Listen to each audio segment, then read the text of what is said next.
Welcome back to Nick Lenz's Comic Corner Classics as Non-Classic. This is episode number 1020 and Doubleshot number 914.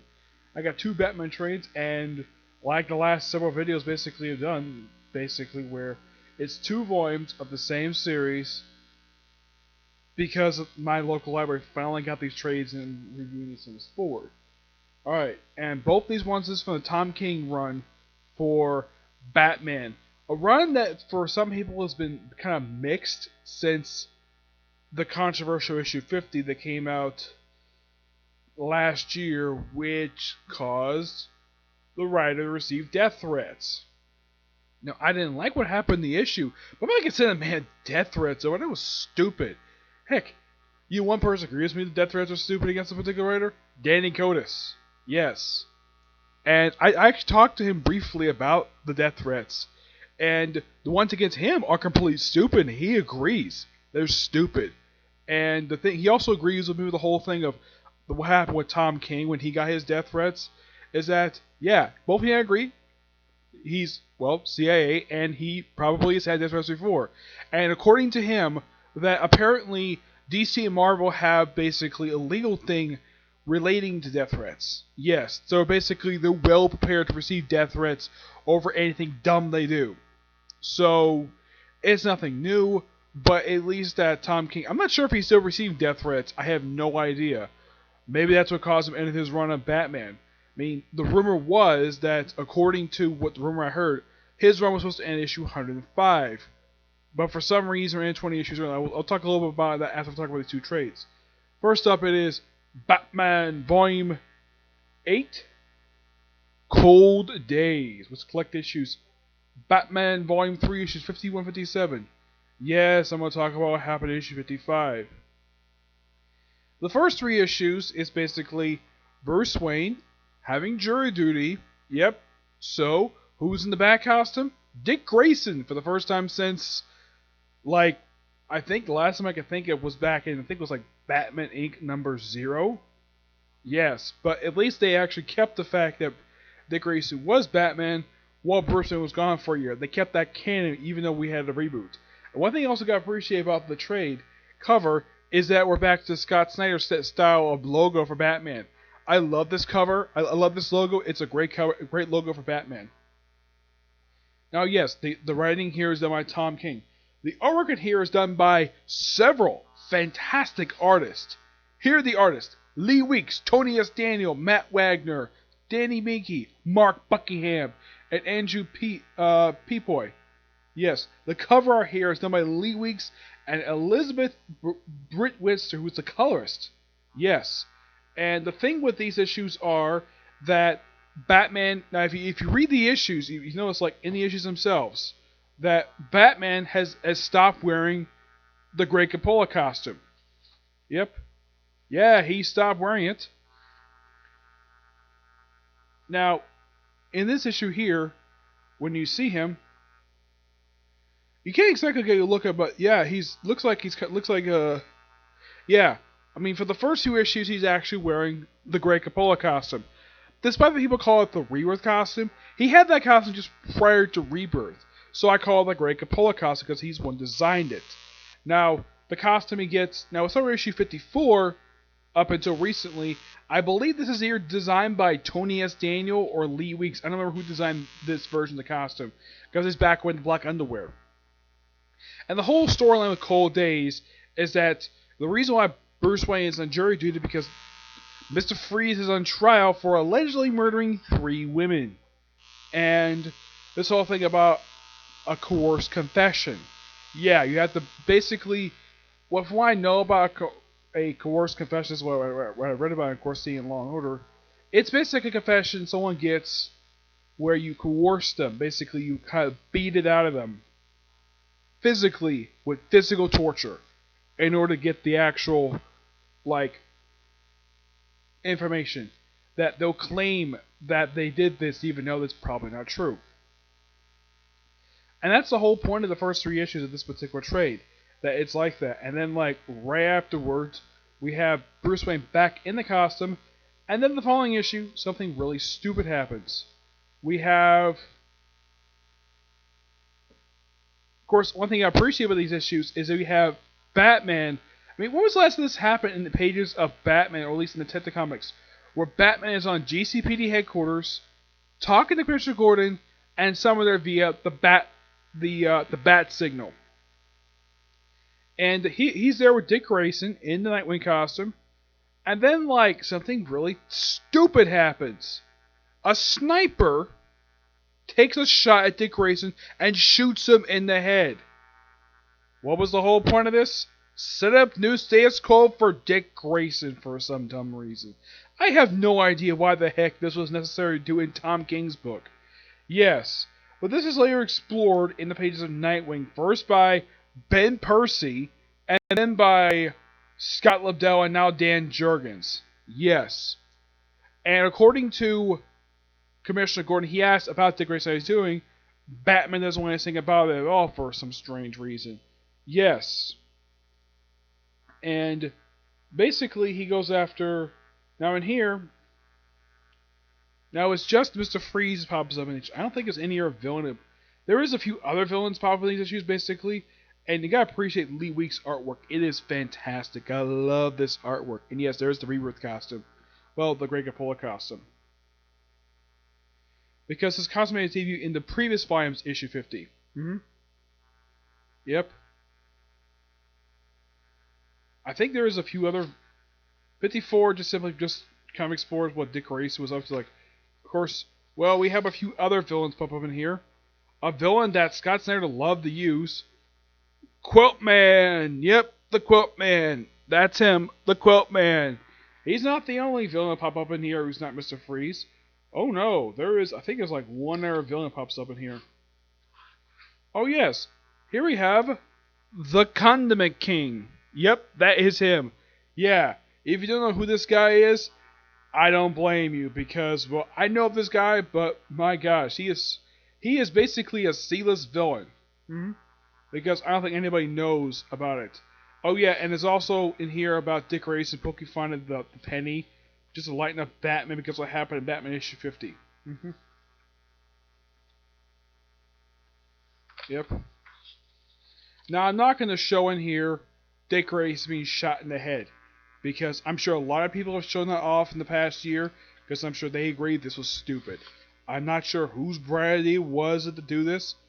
I wouldn't be surprised if this was Dan DiDio's way of another attempt to kill off Dick Grayson. He's been trying to kill him off for the past 15 years. Because apparently he doesn't like Dick Grayson. Oh, that's Dan DiDio for you. And apparently he hates legacy characters. Yep. Yeah, but there is still one other villain pops up in here. The KG Beast. First time appearing in a Bat book since All-Star Batman, the first arc of the series. Yeah. Good mystery in here relating to basically the whole Freeze case. But it doesn't get resolved here. But it's still good and well told. And I appreciate, though, how Tom King basically explains the whole thing of a coerced... Like, pretty much doing a whole trial thing of a coerced confession. And also, why the heck was Dick Grayson constantly beating the crap out of Mr. Freeze for some reason? Yes, as for the explanation for this, it's never really explained of why in the world that... he had to do this. At least Dick Grayson being the costume makes sense because Bruce Wayne is on jury duty. So he can't technically be Batman and be jury duty at the same time. Fine, whatever. And I appreciate that Tom King writes Batman, Bruce Wayne to be very competent, despite the fact he's not all there because of what happened in issue 50. Which a lot of people call bullcrap on it. Heck, even Julie Jones basically calls bullcrap on it because he basically wrote that where Catwoman actually regrets what she did in the issue. Yeah. I give this book roughly a 9 out of 10. It's still got fantastic artwork. I love the artwork in here. Next up, we have Volume 9, Tyrant's Wing. And yes, we have Bane pops up in here, along with the Penguin. This collects surprisingly very short amount of issues. It's actually a bit thicker than the other trade. It's a bit shorter. This collects Batman Volume 3 issues 58 to 60, the third annual for this volume, and Batman Secret Files #1. Yeah, I was actually a little surprised recently when they decided to bring this thing back, because this is the first time since the late 90s that Batman's had a Secret Files book. Now the whole thing with the first few issues, it continues the whole Freeze case thing, and of course Batman confronting Penguin over this, and well, yeah, Penguin is pretty much like the star of these issues right here, and like pretty much like right after that, we have basically breaking Arkham Asylum, and he beats the living crap out of Bane because he believes all that can, of course, is real. Yep, it's all an act. And of course, Batman punches Commissioner Gordon in the face, something he's never done before, as far as I know. No, not even in the Golden Age, Silver Age, or even the pre-Crisis. He's never hit Commissioner Gordon. He's a lot of respect for the man. As why he hit him, well, he was basically not in his right mind at that point. So what's Commissioner Gordon's response? Well, causal reason case, and he goes to the rooftop with a baseball bat and destroys the bat signal. Yep, not the first time bat signal for destroying this continuity. Oh no, it's been destroyed by the Mad Hatter. I believe it was destroyed by that stupid corrupt guy who showed up in the Dark Knight book, which I'm kind of glad Batman Turner got rid of that guy. He was stupid. He couldn't care for that. He was a general agent. Yep, and well, then he goes home after all this stuff happens. He finds Alfred lying on the floor of the Batcave. Of course, there's also a flashback part of this where he's cleaning a tooth off one of the teeth of the dinosaur because apparently there's blood been there since Hunter Zolomon, since, well, they call us Mr. Zoom, aka Ebar Thawne, aka refers to Reverse Flash, was there in the Batcave beating the living crap out of Batman. Apparently it's been there since then. And that's set up for something really big. Now this I'm going to spoil despite the fact this has been out for a while. And a lot of people are really looking forward to seeing this. Yes. Like, seeing the arenas recently, today, I was shocked to see this. It's the return of the Flashpoint Batman. Yes, he comes back.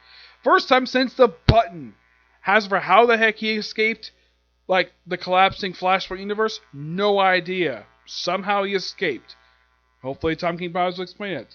The annual is simply put, like, if you want to know what the annual is pretty much like, it's like, for the one part of the story is that, well, I think this is the annual.